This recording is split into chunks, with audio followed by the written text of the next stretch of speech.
It's commonly asked by atheists and agnostics and other non-theists, being Hindus, Buddhists, Sikhs. No, not Sikhs. Uh,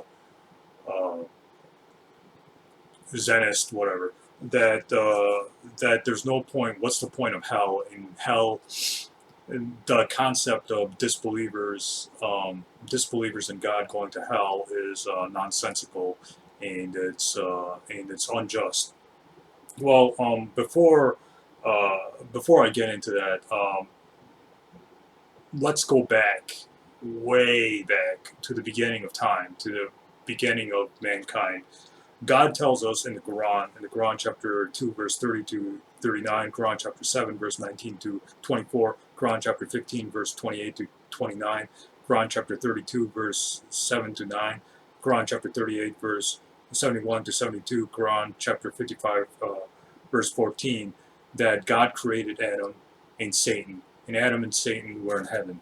And after God created Adam, he told all the angels to bow down to Adam as a sign of respect, and all of them bowed down except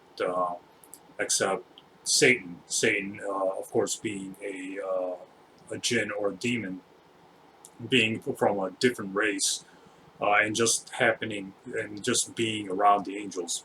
So, so Satan basically refused to submit to God. Satan refused to obey God. So um, so then after that, Satan was basically damned to hell in the Quran, chapter 15, verse 28 to 40, Quran chapter 2, verse 39, and the Quran chapter 7, verse 27.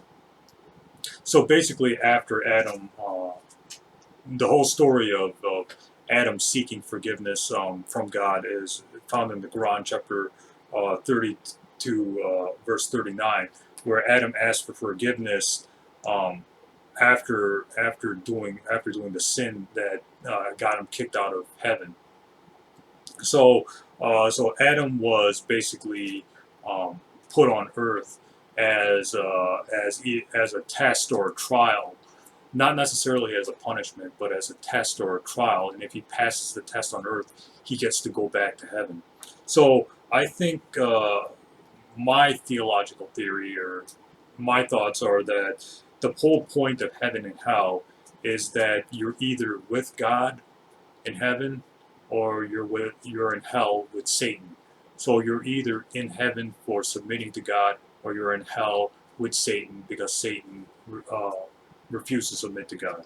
So either you're with God in heaven after submitting to Him and asking for forgiveness, as God promises believers paradise or heaven. God promises believers heaven in the Quran chapter 9 verse 20, in the Quran chapter 9 verse 72, Quran chapter 23 verse 10 to 11, and the Quran chapter 2 verse 25. So whoever submits to God, they get to go to heaven, and whoever rejects God, whoever rejects submission to the will of God, they go to hell.